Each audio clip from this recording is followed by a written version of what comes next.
If there's one fish I love, it's striped marlin. Now, I caught my first striped marlin down south out of Bermagui many years ago now. If there is one fish I love to chase, it is the striped marlin. It was the first billfish I ever caught in Australian waters, and I still have vivid memories of those pioneering days of tag and release on the New South Wales south coast. They're not the biggest of the marlin, but they are absolutely the most lit up. And seeing a striped marlin all lit up neon blue and excited is nothing short of insanely amazing.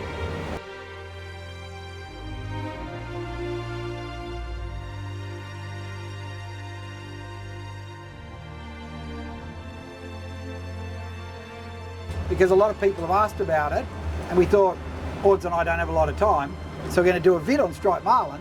Wow, we're teasing for striped marlin right now. So the clicking you hear in the background is the bait sitting in the tank trying to get out. So striped marlin, they grow, the record's just over 200 kilos. They're found in the Indo-Pacific, so pretty much from Cabo, where there's a lot of fish, through to Australia, New Zealand, and across to the Indian Ocean as well, where numbers are a lot less. They are an interesting marlin because, like sailfish, they both grow to about the same size. So with blacks and blues, the females grow substantially larger than the males, but with stripes, they both grow to a similar size.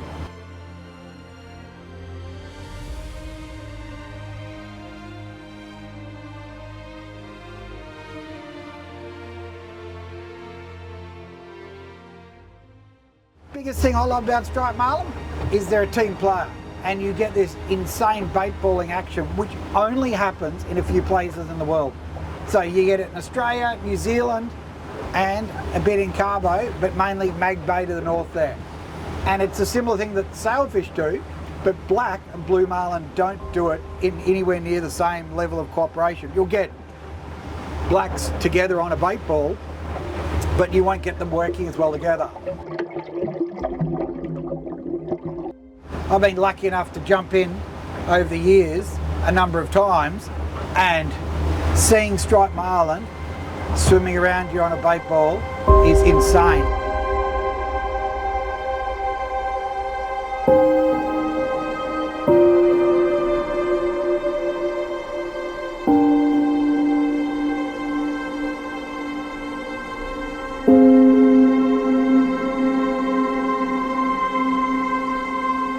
And it's never a threat. People are terrified about getting in the water, but there's never a threat. They'll actually come and look at you.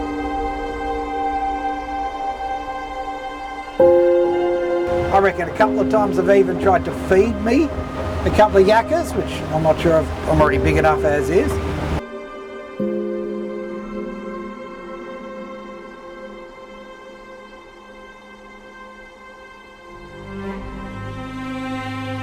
But there's been some interesting science on it. So with these striped marlin, they're really lit up that neon blue. Now, they exhibit ultraviolet light, but they can't see ultraviolet light with their eyes. But prey species like slimy mackerel can. Now, this research is 20 years old now, and it shows how much we really need to do more research to learn what is going on, like to better understand these fish. So it's always, I keep saying it every time during these vids, we want more research, you know. Odds and I have been satellite tagging the striped marlin, and we've got really interesting results that we thought they came down from the Coral Sea where they spawn. We know they spawn in the bottom end of the Coral Sea. They come down the East Australian coast there, running the East Australian current, and then feed all the way down to sort of, you know, now they're all the way to Tasmania as that current heats up. But what's really interesting is that when we put the tags out, they didn't follow the current down. They went out to sea, they came back into shore, they went back north, they went all different places, and it just shows how little we really know about these fish. So it's kind of cool, you know, I love that stuff.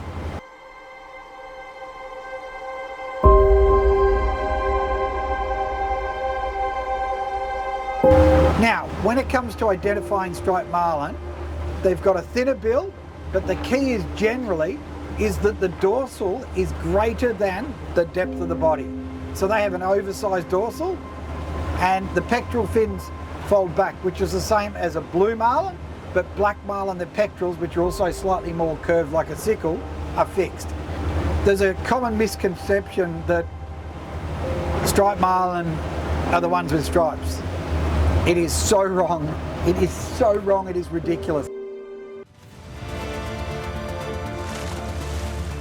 If this fish doesn't calm down, we're not going to get the tag in.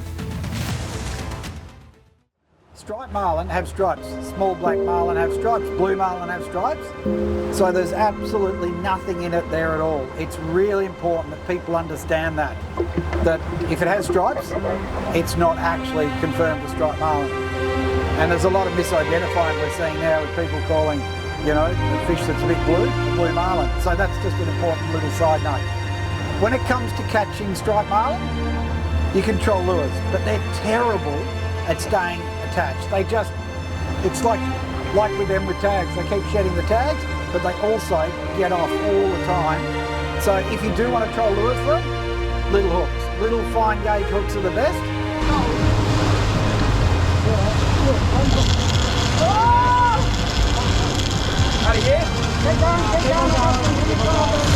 But the best way for us is switching.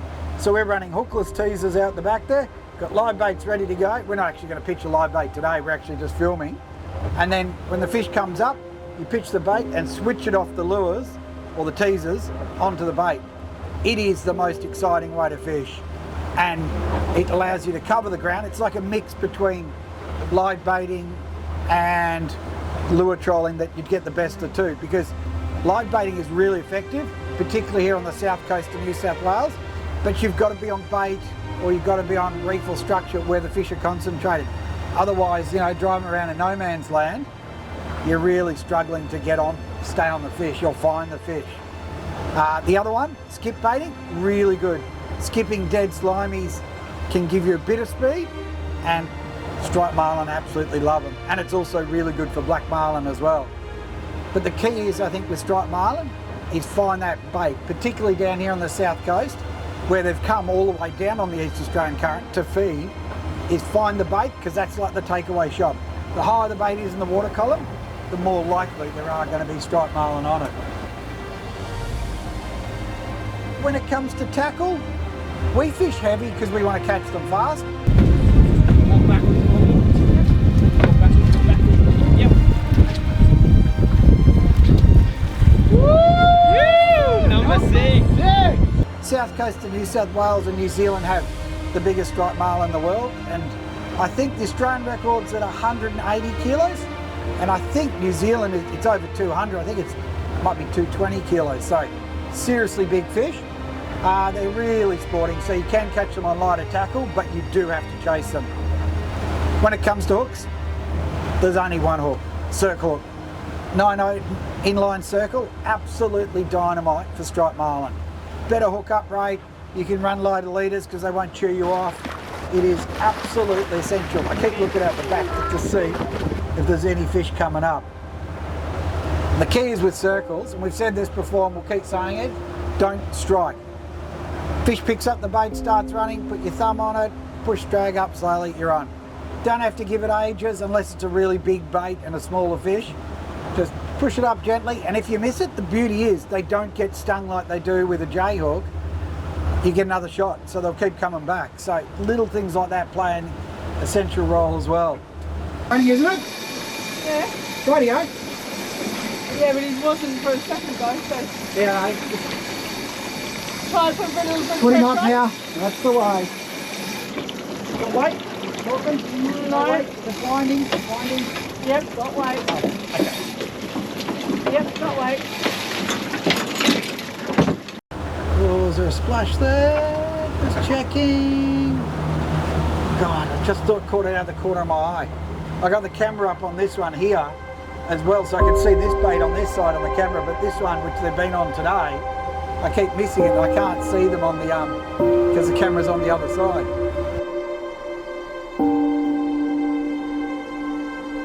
I mean, remember also, if you've got questions, put it in the comments below, send us a message. and we'll expand on this because Ords and I, we enjoy filming. So apart from doing Fish Forever, we're doing more and more on YouTube just because we like filming it. Don't like winding them up as much these days. It's easier doing this. The other thing with striped marlin probably is quite important is striped marlin, there's a pack of them. They pack attack like sailfish. They're obviously sort of that halfway between a sail and a marlin. If you've got one on, have another bait ready at all times because you bring the teasers up, you hook one fish or you bring the baits in, you'll quite often see another fish following it up as well, so you can get two on at once. And you quite often, even today, I've heard a couple of boats, doubles and triple hookups. So if you're really switched on, you can turn a single hookup into a double or even a triple. Makes things a bit more difficult if the crowds are there. Take a little while, but it's a good one, finally. Let me get this out of your way. Striped marlin, that's what we want. Yeah, baby!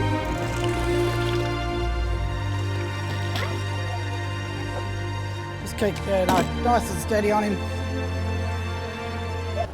Slimy mackerel. Find the slimies. When you're looking at the bait, you look at the high bait slimy, the bait underneath will be quite often be cow and young or yuccas.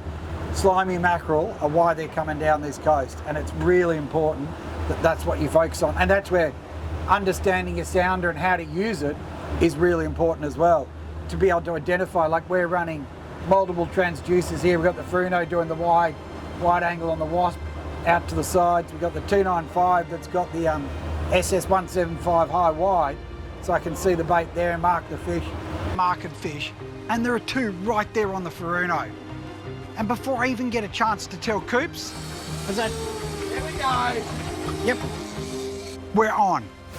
Take a little while. I'm on here as well. Yep. Oh.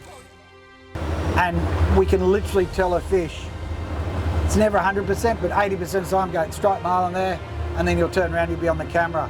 And it's really important when you're fishing bait to be confident with your sounders and stuff, particularly for striped marlin. Get back up and then we'll get him.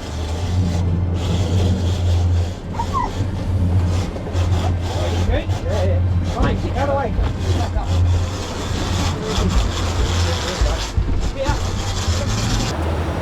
Seasons wise, you can catch them all year. Down here on the south coast, it's January, February, March, April. By May, they're starting to push pretty hard back up the hill. We're not sure whether they go straight up or whether they go out to sea and go up wide there, which is part of the reason Ords and I have been satellite tagging to try and get a bit of picture of where they go. And you'll catch them on the north coast there. You usually get a good bite in northern New South Wales, October, November as they're coming down. It's quite fleeting. It's normally a really good bite for a short period. But the hot spots down here where they're coming here to feed, like the whales going to Antarctica.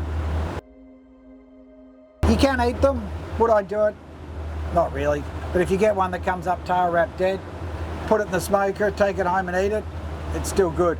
They're such a good fish though. For me, seeing a striped marlin swim off is just the best part, because I'm going to be able to catch it again, or even better, we'll take out someone new that's never caught one and hook up a striped marlin.